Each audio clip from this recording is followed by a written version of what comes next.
아, 이런. 중얼거리는 목소리가 들렸습니다. 창문으로 내다보니 낡은 경운기 한 대가 멈춰 서 있었고 한 남자가 머리를 극적이며 기계를 들여다보고 있었어요. 50대 후반쯤 되어 보이는 그 남자는 땀에 젖은 셔츠를 입고 있었습니다. 저는 잠시 망설이다가 문을 열고 나갔습니다. 괜찮으세요? 남자가 고개를 들었어요. 그의 얼굴에는 당황함과 미안함이 동시에 어려 있었습니다. 아, 죄송합니다. 갑자기 시동이 꺼져버렸네요. 금방 치울게요. 아니에요. 더우신 것 같은데 물이라도 드릴까요? 그렇게 그 남자, 태수 씨는 제 카페에 처음 발을 들였습니다. 이야기 시작 전 구독과 좋아요 부탁드립니다. 감사합니다.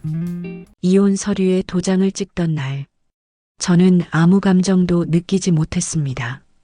25년을 함께 산 사람과의 이별인데도 말이에요. 마음 한구석이 텅 비어버린 것 같았어요. 아니, 어쩌면 이미 오래전부터 비어 있었는지도 모르겠습니다. 도시의 아파트를 정리하고 짐을 싸는 동안 딸아이는 엄마, 정말 괜찮아요? 라고 몇 번이나 물었지만 저는 그저 고개를 끄덕일 뿐이었습니다. 괜찮다는 말이 진심인지 거짓인지도 구분이 안 됐어요. 그냥 모든 게 끝났다는 안도감만이 있었습니다. 시골로 내려온 건 충동적인 결정이었습니다. 예전에 여행으로 한번 들렀던 작은 마을. 그곳의 고요함이 문득 떠올랐어요. 도시는 너무 시끄러웠습니다. 차 소리, 사람들의 목소리, 그리고 무엇보다 저를 향한 시선들이요.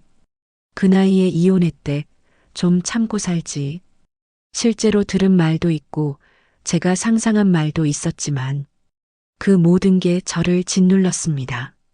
마을 입구에 있는 작은 한옥을 개조해서 카페를 열었습니다. 바람꽃 카페라는 이름을 붙였어요. 간판도 화려하지 않게 나무판에 검은 글씨로 소박하게 적었습니다. 처음 몇 주는 손님이 거의 없었어요. 그래도 괜찮았어요. 저는 혼자가 편했으니까요.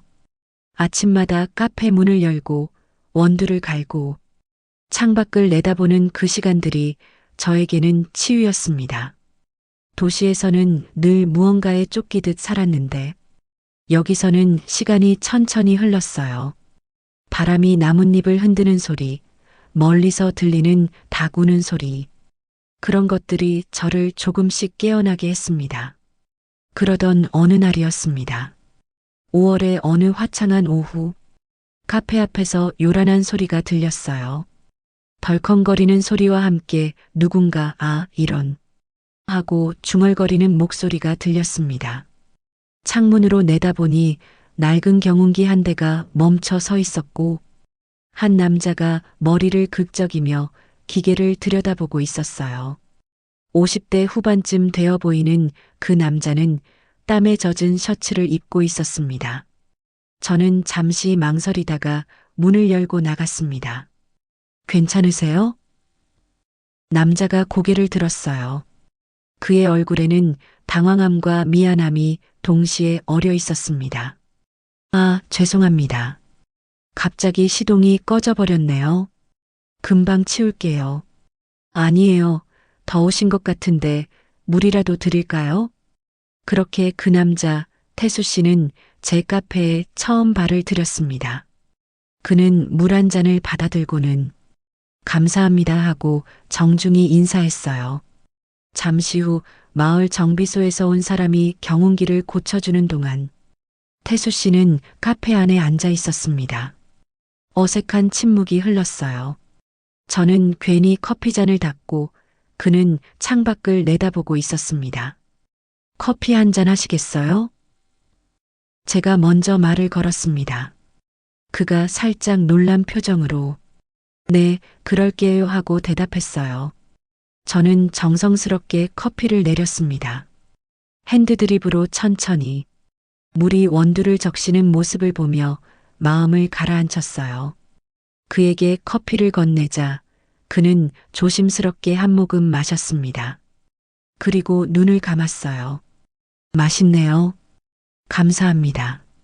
이 동네 바람은 참 다정하네요. 갑자기 나온 그 말에 저는 멈칫했습니다.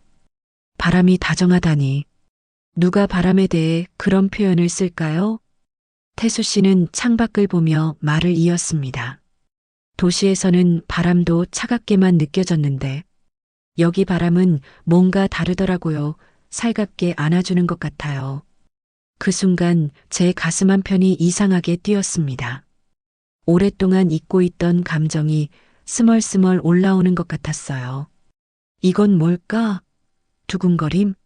아니면 그냥 오랜만에 나눈 대화라서. 저는 얼른 고개를 돌렸습니다. 그러게요. 여기 바람은 좋죠. 태수 씨는 그날 커피값을 내고 갔습니다. 다음에 또 올게요라는 말을 남기고요. 저는 그가 떠난 후에도 한참 동안 창밖을 바라봤습니다. 바람이 커튼을 살랑거리게 했어요.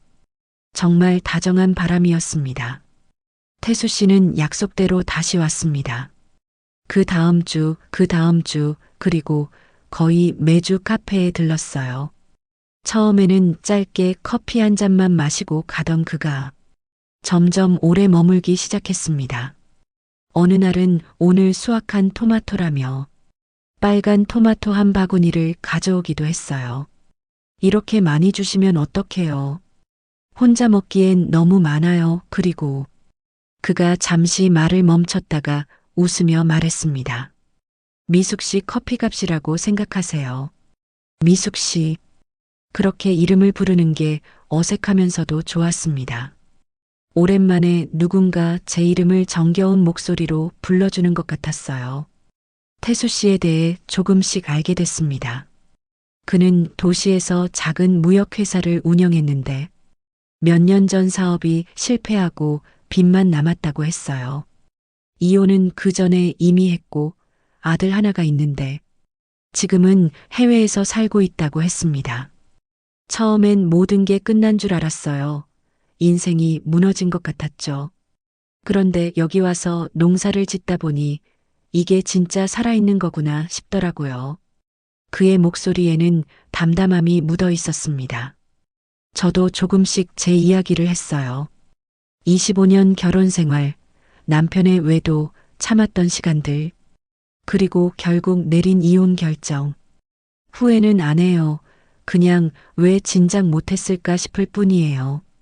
용기 내셨네요. 용기라기보다는 그냥 더 이상 못 견디겠더라고요. 태수 씨는 고개를 끄덕였습니다.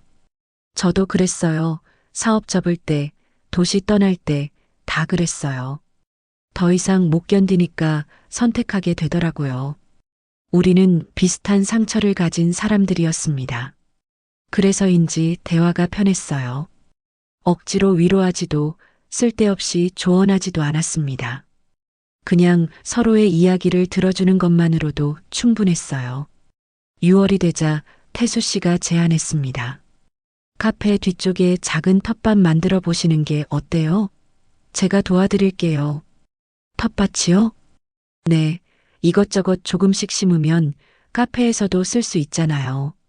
신선한 채소로 샌드위치 만들면 손님들도 좋아할 거예요. 그의 제안이 설레게 들렸습니다. 저는 망설이지 않고 좋아요라고 대답했어요. 다음 날부터 우리는 함께 땅을 일궜습니다. 태수 씨는 삽으로 땅을 파고 저는 돌멩이를 골라냈어요. 흙냄새가 났습니다. 도시에서는 맡아본 적 없는 생명의 냄새 같은 거요. 여기에 고추 심을까요? 좋죠. 저쪽엔 상추 심고요. 우리는 나란히 무릎을 꿇고 앉아 작은 모종들을 심었습니다. 태수 씨의 손이 제 손 옆으로 지나갈 때마다 묘한 긴장감이 흘렀어요. 그의 손은 흙투성이었지만 왠지 믿음직스러워 보였습니다. 일을 마치고 카페로 돌아와 커피를 마시는 시간이 좋았습니다. 땀에 젖은 옷, 흙 묻은 손, 모든 게 전혀 불편하지 않았어요. 오히려 살아있다는 느낌이 들었습니다. 미숙 씨는 언제가 제일 행복해요? 태수 씨가 갑자기 물었습니다. 저는 잠시 생각하다가 대답했어요. 지금이요. 지금 이 순간. 저도요. 우리는 서로를 바라보며 웃었습니다. 어색하지 않은 자연스러운 웃음이었어요. 비가 오는 날도 있었습니다. 장대비가 쏟아지던 어느 오후, 태수 씨가 우산도 없이 카페로 뛰어왔어요. 비 피하러 왔어요.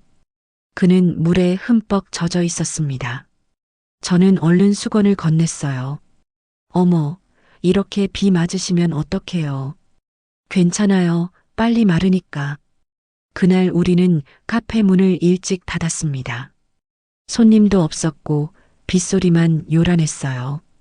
따뜻한 차를 끓여서 함께 마셨습니다. 창밖으로 빗줄기가 거칠게 내리는 게 보였어요. 이런 날은 뭔가 마음이 편해지지 않아요? 태수 씨가 말했습니다. 저도요. 빗소리 들으면 마음이 가라앉는 것 같아요. 우리는 말없이 빗소리를 들었습니다. 그 침묵이 불편하지 않았어요. 오히려 포근했습니다. 어느 순간 태수 씨가 제 손을 살짝 잡았습니다. 놀라서 그를 바라봤는데 그도 당황한 표정이었어요. 미안해요. 그냥. 아니에요. 저는 그의 손을 놓지 않았습니다. 따뜻했어요. 오랜만에 느끼는 온기였습니다. 마음 한편에서 무언가 녹아내리는 것 같았어요. 그동안 꽁꽁 얼어붙어 있던 감정들이요. 그런데 바로 그때였습니다. 카페 창문 밖으로 우산을 쓴 누군가가 지나가는 게 보였어요. 마을 이장 부인이었습니다. 우리와 눈이 마주친 그녀는 잠시 멈칫하더니 어색하게 고개를 끄덕이고 지나갔어요. 그 순간 제 마음에 불안감이 스쳤습니다. 저 사람이 뭘 생각할까? 이상한 소문이 나면 어쩌지? 하지만 태수 씨는 여전히 제 손을 잡고 있었고 그의 온기가 그 불안을 조금씩 녹여주었습니다. 소문은 생각보다 빨리 퍼졌습니다. 마을 슈퍼에 장을 보러 갔을 때 아주머니들이 수군거리는 소리가 들렸어요. 저 카페 여자랑 태수 씨랑 요즘 붙어 다닌대. 남자 없이는 못 사나 봐. 저는 귀를 막고 싶었습니다. 하지만 슈퍼를 나갈 수도 없었고 그냥 필요한 물건만 집어들고 황급히 나왔어요. 가슴이 두근거렸습니다. 태수 씨에게는 말하지 않았습니다. 그가 알면 괜히 신경 쓸 것 같았어요. 하지만 제 마음속에는 불안이 자라나기 시작했습니다. 내가 너무 서두른 걸까? 이혼한 지 얼마 안 됐는데 또 다른 남자를 만나는 게 이상한 걸까? 그러던 어느 날 카페에 낯선 여자가 들어왔습니다. 40대 후반쯤 되어 보이는 그녀는 단정한 옷차림에 명품 가방을 들고 있었어요. 도시에서 온 사람이라는 게 한눈에 보였습니다. 안녕하세요. 커피 한 잔 주세요. 그녀의 목소리는 차분했지만 어딘가 긴장한 느낌이 있었어요. 저는 커피를 내려주고 그녀는 자리에 앉아 주변을 둘러봤습니다. 여기 분위기 좋네요. 혼자 운영하세요? 네, 그렇습니다. 저도 이런 곳에서 조용히 살고 싶은데 용기가 안 나서. 그녀는 커피를 마시며 이런저런 이야기를 했어요. 처음에는 그냥 수다스러운 손님인 줄 알았습니다. 그런데 그녀가 가게를 나가려 할 때 우연히 태수 씨가 들어왔어요. 그 순간 모든 게 멈췄습니다. 지은아. 태수 씨의 목소리는 떨리고 있었습니다. 그녀 지은이라는 여자는 태수 씨를 보며 미소를 지었어요. 오빠 오랜만이야. 저는 그제야 알았습니다. 이 여자가 태수 씨의 전 아내라는 걸. 카페 안의 공기가 무거워졌어요. 태수 씨는 저를 보고 지은 씨를 보고 다시 저를 봤습니다. 미숙 씨, 이건 괜찮아요. 먼저 이야기 나누세요. 저는 최대한 담담한 목소리로 말했지만 속은 뒤죽박죽이었어요. 두 사람은 카페 밖으로 나갔습니다. 저는 떨리는 손으로 컵을 닦으며 창밖을 힐끗힐끗 봤어요. 그들은 카페에서 조금 떨어진 곳에서 이야기하고 있었습니다. 지은 씨가 무언가 간절히 말하는 것 같았고 태수 씨는 고개를 저었어요. 그러다가 지은 씨가 갑자기 태수 씨의 팔을 붙잡았습니다. 울고 있는 것 같았어요. 태수 씨는 그녀를 떼어내려 했지만 지은 씨는 놓지 않았습니다. 제 심장이 쿵쿵 뛰었어요. 머릿속이 하얘졌습니다. 저게 뭐지? 저 여자는 왜 우는 거지? 태수 씨는 왜 그렇게 난처해 하는 거지? 그 순간 제 안에 있던 모든 불안이 폭발했습니다. 과거의 기억들이 떠올랐어요. 남편이 다른 여자와 있던 장면, 그때의 배신감, 그 모든 게 다시 살아났습니다. 저는 황급히 카페 문을 걸어 잠갔습니다. 영업 중 팻말을 뒤집어 준비 중으로 바꿨어요. 그리고 안쪽 방으로 들어가 문을 닫았습니다. 잠시 후 태수 씨가 문을 두드렸습니다. 미숙 씨, 오해해요. 들어보세요. 오늘은 좀 쉬고 싶어요. 미숙 씨, 제발. 하지만 저는 대답하지 않았습니다. 가슴이 너무 아팠어요. 이건 태수 씨 때문이 아니었습니다. 제 자신이 너무 나약해서 또다시 상처받을까봐 두려워서 그런 거였어요. 태수 씨는 한참을 문 앞에 서 있다가 결국 돌아갔습니다. 그날 밤 저는 잠을 이루지 못했어요. 창밖을 보니 별이 쏟아질 것처럼 많았습니다. 예전에 태수 씨가 별이 많은 밤은 외롭지 않아요. 별들이 함께 있어 주니까라고 했던 말이 떠올랐어요. 하지만 지금 저는 너무 외로웠습니다. 다음 날부터 태수 씨는 오지 않았습니다. 전화도 문자도 없었어요. 저는 그가 올까봐, 동시에 안 올까봐 불안했습니다. 그리고 마을 사람들의 수군거림은 더 심해졌어요. 전 부인이 왔다더라. 저 카페 여자 혼자 들떠서 그랬지 뭐. 그 말들이 저를 칼처럼 찔렀습니다. 카페에 앉아 있는 것조차 힘들었어요. 손님이 와도 제대로 응대하지 못했습니다. 그냥 모든 게 무너지는 것 같았어요. 일주일이 지나고 2주일이 지났습니다. 태수 씨는 여전히 나타나지 않았어요. 저는 마을 입구에서 그를 우연히 봤습니다. 트럭에 짐을 싣고 있었어요. 누군가에게 다음 달까지 다른 농장에서 일하게 됐어요 라고 말하는 게 들렸습니다. 그가 떠나는 거였어요. 제 마음은 더 무거워졌습니다. 이게 내가 원한 건가? 그를 밀어낸 건 나였는데 왜 이렇게 슬픈 거지? 태수 씨가 떠난 후 카페는 더 조용해졌습니다. 손님도 줄었고 저도 문을 여는 게 의미가 없다는 생각이 들었어요. 그냥 하루하루를 견디는 것 같았습니다. 아침에 일어나면 먼저 카페 뒤쪽 텃밭을 봤어요. 태수 씨와 함께 심었던 상추와 고추가 자라고 있었습니다. 그걸 보면 가슴 한편이 시렸어요. 어느 날 오후 우편함을 확인하러 나갔습니다. 청구서 몇 장과 전단지가 있었는데 그 사이에 손편지 한 통이 끼어 있었어요. 낯익은 필체였습니다. 태수 씨의 편지였어요. 손이 떨렸습니다. 카페로 돌아와 조심스럽게 봉투를 뜯었어요. 편지지에는 빼곡하게 글씨가 적혀 있었습니다. 미숙 씨, 잘 지내시나요? 저는 지금 산속 농장에서 일하고 있습니다. 아침 일찍 일어나 밭을 갈고 저녁엔 산책을 하며 하루를 보내요. 이곳의 바람도 다정하지만 그 카페 앞 바람만큼은 아니더라고요. 그날 일 정말 죄송합니다. 지은이는 제 과거의 그림자일 뿐이에요. 그녀가 갑자기 찾아와서 다시 시작하고 싶다고 했지만 저는 분명히 거절했습니다. 이미 끝난 관계고 저는 더 이상 그쪽을 보고 있지 않으니까요. 처음 봤을 때를 기억하세요? 카페 문을 열고 나와 물을 건네주시던 모습. 그때 미숙 씨 눈빛에는 뭔가 단단한 게 있었어요. 상처받았지만 포기하지 않은 사람의 눈빛이었습니다. 저는 그 눈빛에 끌렸어요. 저도 그렇게 살고 싶었거든요. 미숙 씨와 함께 밭을 가꾸고 비 오는 날 카페에 앉아 있던 시간들이 제 인생에서 가장 평화로웠습니다. 누군가에게 이렇게 편안함을 느낀 건 정말 오랜만이었어요. 사랑이라는 게 꼭 드라마틱할 필요는 없잖아요. 그냥 옆에 있는 것만으로도 좋은 그런 사람이 있다면 그게 사랑 아닐까요? 저는 지금도 그 바람 속에 서 있어요. 미숙 씨와 함께 텃밭에 서서 바람을 맞던 그 순간에요. 다시 돌아가고 싶습니다. 미숙 씨 옆으로 이 편지를 쓰면서 깨달았어요. 제가 얼마나 비겁했는지.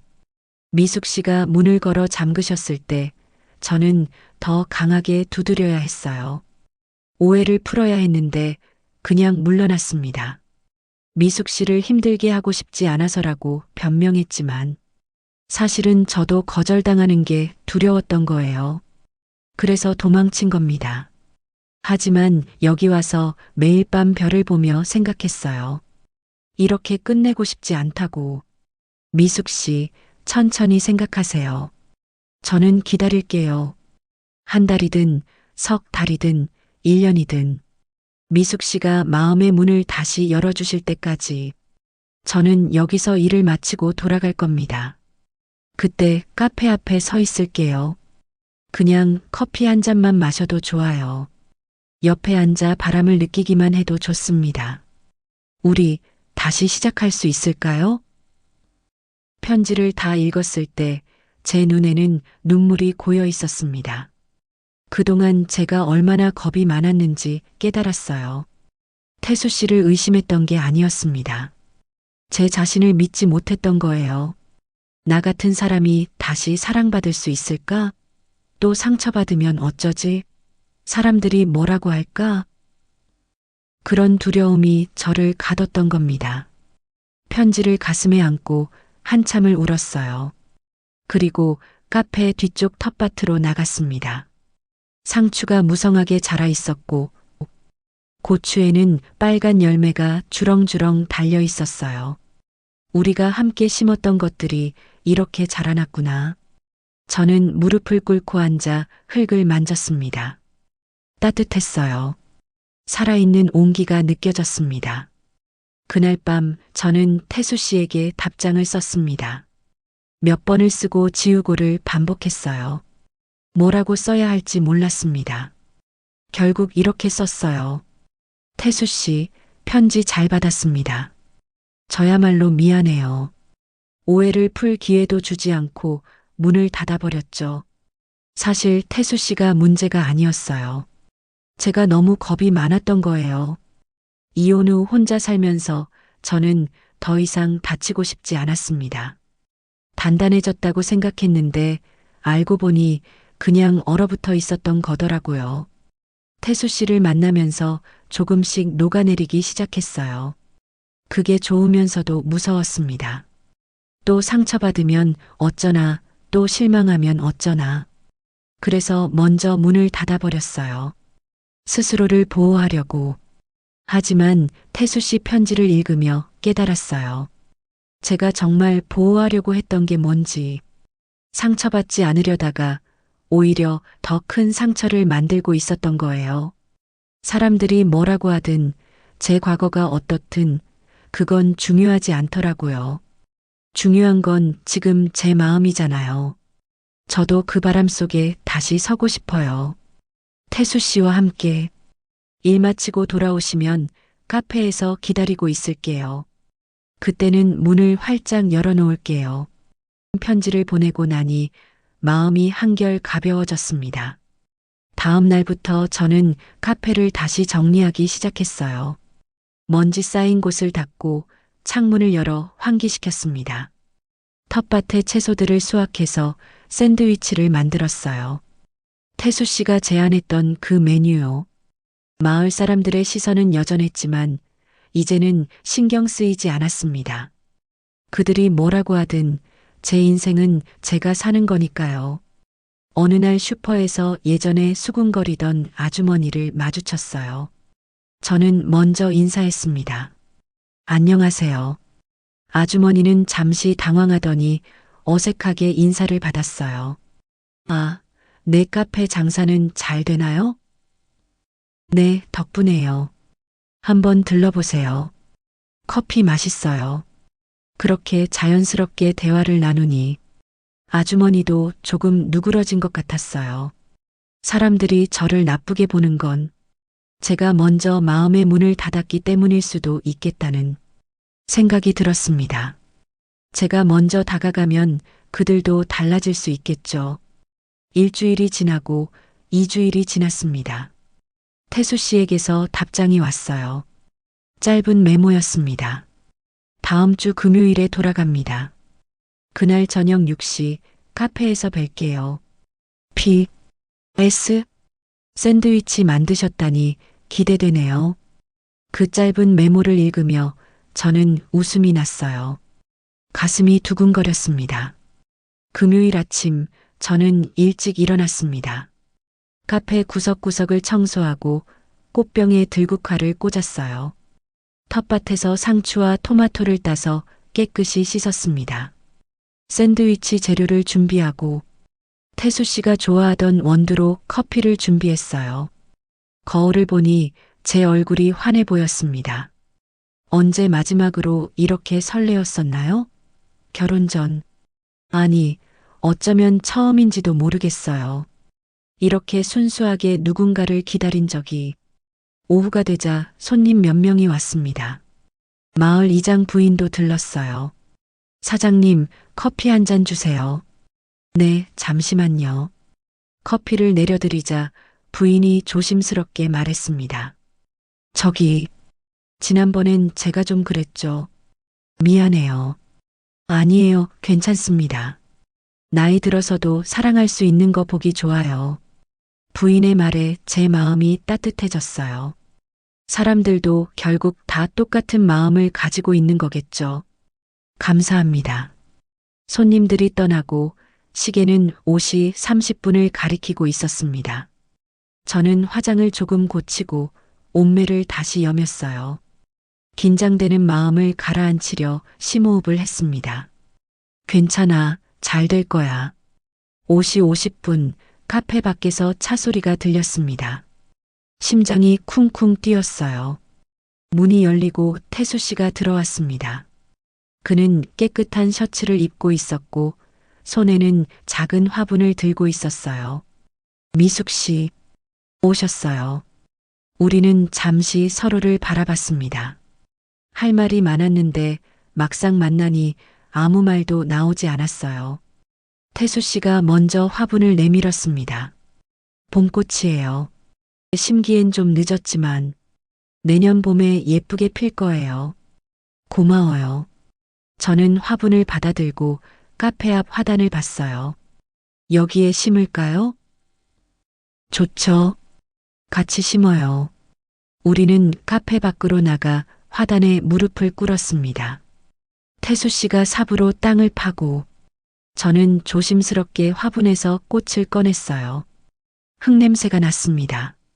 생명의 냄새. 꽃을 심고 흙을 덮는 동안 우리는 말없이 함께 움직였어요. 손이 스칠 때마다 온기가 전해졌습니다. 일을 마치고 일어섰을 때 태수 씨가 제 손을 잡았습니다. 미숙 씨, 그동안 정말 보고 싶었어요. 저도요. 이번엔 제대로 하고 싶어요. 사람들이 뭐라고 하든 우리끼리만 알면 되는 거잖아요. 저는 고개를 끄덕였어요. 그의 손을 꽉 잡았습니다. 네, 천천히 가요. 우리는 시간이 많으니까요. 그때 하늘에서 빗방울이 떨어지기 시작했습니다. 봄비였어요. 포근하고 따뜻한 빗줄기가 우리를 적셨습니다. 우리는 빗속에 서서 서로를 바라봤습니다. 태수 씨가 제 뺨을 손등으로 살짝 닦아줬습니다. 그의 손길이 따뜻했어요. 그 순간 그가 저를 품에 안았습니다. 저는 그의 품에 얼굴을 묻었어요. 그의 심장 소리가 들렸습니다. 제 것과 똑같은 리듬으로 뛰고 있었어요. 미숙 씨, 사랑해요. 저도 사랑해요. 오랜만에 하는 고백이었습니다. 아니, 어쩌면 평생 처음 진심으로 하는 고백일지도 몰라요. 결혼했던 남편에게도 이렇게 떨리는 마음으로 말한 적이 없었으니까요. 우리는 한참을 그렇게 서 있었습니다. 빗속에서 서로를 꼭 아는 채 지나가던 마을 사람들이 우리를 봤을지도 모르겠어요. 하지만 이제는 상관없었습니다. 배고프시죠? 샌드위치 만들어 놨어요. 미숙 씨가 만든 거면 뭐든 맛있을 것 같아요. 저는 부엌으로 가서 샌드위치를 가져왔습니다. 우리가 함께 가꾼 텃밭의 채소로 만든 거예요. 태수 씨는 한 입 베어 물고는 눈을 감았습니다. 정말 맛있어요. 우리가 키운 거라 그런가 더 맛있는 것 같아요. 그쵸? 저도 그렇게 느꼈어요. 우리는 나란히 앉아 샌드위치를 먹었습니다. 창밖으로는 여전히 봄비가 내리고 있었어요. 차분하고 고요한 빗소리가 카페를 채웠습니다. 미숙 씨, 우리 뭘 하고 싶어요? 태수 씨가 물었습니다. 저는 잠시 생각하다가 대답했어요. 그냥 이렇게 살고 싶어요. 카페도 하고, 텃밭도 가꾸고, 태수 씨랑 함께 커피 마시고 특별한 거 없어도 괜찮아요. 그냥 평범한 날들이 쌓이면 그게 행복이잖아요. 저도 그래요. 미숙 씨 옆에 있는 것만으로도 충분해요. 그가 제 손을 잡았습니다. 이번엔 주저하지 않고요. 저도 그의 손을 꽉 잡았어요. 그날 밤 태수 씨가 돌아간 후 저는 화단에 심은 꽃을 보러 나갔습니다. 비에 젖은 꽃은 고개를 살짝 숙이고 있었지만 뿌리는 단단히 땅에 내려앉아 있었어요. 내년 봄에는 예쁘게 피겠지. 창밖으로 별이 보이기 시작했습니다. 구름이 걷히고 밤하늘이 드러났어요. 수많은 별들이 반짝이고 있었습니다. 저는 그 별들을 보며 생각했어요. 나도 저렇게 빛나고 있는 걸까? 늦었지만 다시 시작하는 중인 걸까? 그 답은 제 가슴 속에 있었습니다.